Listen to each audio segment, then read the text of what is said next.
दर्शक बंधु नमस्कार, जय जगन्नाथ। मु आशा करुँची आपण मैंने समस्ते भले थे।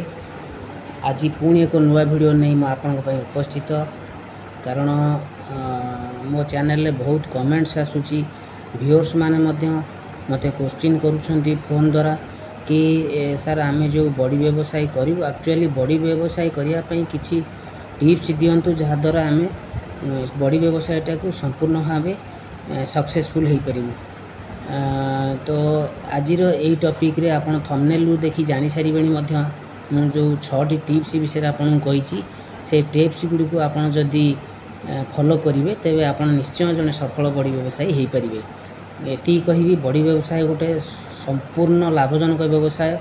आपन घरे बसिक व्यवसायटी करें ना आपन कोटी घर भड़ा नहीं दुकान करिया पड़ो ना आपन रिक्स नहीं कि यहाँ करिया पड़ो ना, केवल आपन सकाଳେ 2 घंटा संध्या बेले 2 घंटा आपन जदि काम करें पार्ट टाइम रे भी आपन 20-25 हज़ार इनकम करें घरे बसिक। जदि आपणकर बड़ी प्रोडक्ट आपणकर जदि भल है, जदि पॉपुलैरिटी है, लोकप्रियता अर्जन कला, तेबे आपन घरे बसिक ए व्यवसायटी को आपन सक्सेसफुल कराई पारिबे।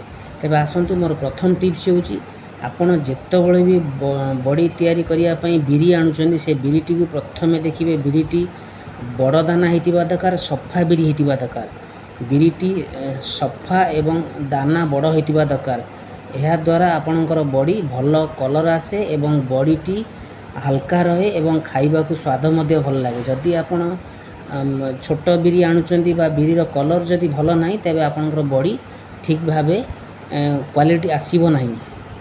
तेबे सेकेंड देखंतु, सेकेंड रे होची कोन ना वर्षा दिन आसिले अनेक दर्शक बंधु माने अनेक व्यूअर्स मानकर प्रश्न थिला वर्षा दिन सारा आम कौन करूँ। मोर पूर्व वीडियो रे मध्य मु कहिची जे सोलार विथ ड्रायर मेसीन मिलूची।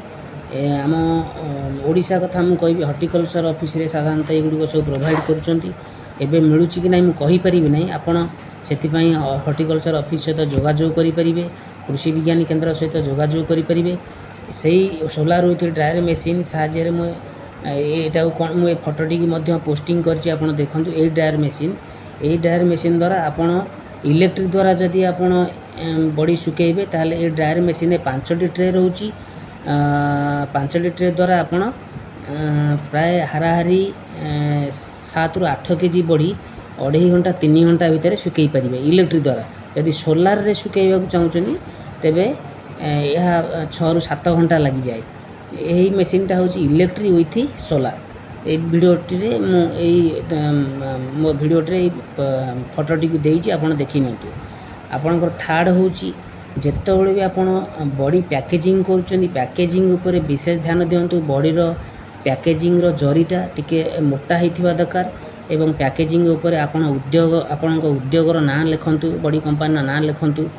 हाँ, एवं तले रेट लिखंतु, प्राइस लिखंतु एवं तारीख दियंतु एवं तार से जरी उपरे आपण हैंडमेड लिखंतु जहाद्वारा लोक जानवे जे नाई एटा घरोई बड़ी तैयारी होउची, घरोई मेथड रे तैयारी होउची। चतुर्थ होउची आपण बड़ी व्यवसायटी को जेतले बड़ी तैयारी करि सारिबे कोडी देबे। आपण ए बड़ी तैयारी करि साला परे आपण या शॉपिंग मॉल में दे पारे, तेजरात दुकान में दे पारे, परिवा दुकान में, होटेल रे।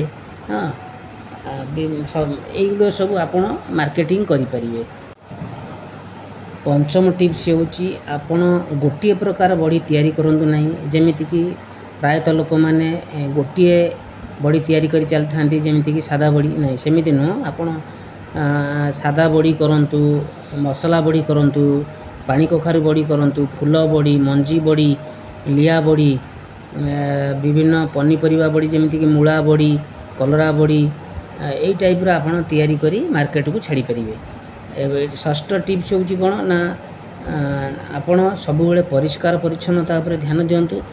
बिरी पानी रे बतुराइबा ठारू बड़ी पैकेजिंग पर्यंत सब बेले परिष्कार परिच्छन्नता उपर ध्यान दियंतु जहाद्वारा लोकंक द्वारा ग्रहणीय हेबो। तापरे आपण चेष्टा करंतु FSSAI लाइसेंस करिया पई आपण स्टेट वाइज लाइसेंस करिया चाहूचंती ना डिस्ट्रिक्ट वाइज लाइसेंस करिया चाहूचंती ता ऊपर आपण निज ऊपर डिपेंड करूची। स्टेट वाइज लाइसेंस रे आपणकर वार्षिक आय देखा पड़े एवं डिस्ट्रिक्ट वाइज लाइसेंस रे आपणकर हाराहारी वर्ष को 12 लाख पर्यंत जदि इनकम होची ताले आपण डिस्ट्रिक्ट वाइज लाइसेंस करि परिबे। स्टेट वाइज लाइसेंस रे आपण कोटी उपरे आपण तार अच्छी गाइडलाइन अच्छी आपण सेटा को जनसेवा केंद्र सहित जोगाजोग करी आपण करि परिबे। बहुत कम पैसा रे मध्य बहुत कम पैसा रे आपणकर हेई परिबो। एटा कले लोकंकर कोन लाइसेंस कले जेतले लाइसेंस करि सारिबे आ जरी उपरे आपणकर ब्रांड पैकेजिंग जरी उपरे लाइसेंस नंबर रहइबो त लोकंकर फेथफुलटा आसीबो आपणक उपरे एवं आपण मध्य सुचारू रूपे व्यवसायटी को निर्द्वंद्व करें आउ क्या भय रही केतले फूड इन्स्पेक्शन हो पारे से आप फूड लाइसेंस टी करेंगे। ठीक अच्छे आशा करुँच भिडटी आपको भल लगी तेरे पुणी एक नुआ भिड को नहीं आपण खूब शीघ्र आसबि से पर्यंत मत विदाय दिंतु। नमस्कार, जय जगन्नाथ।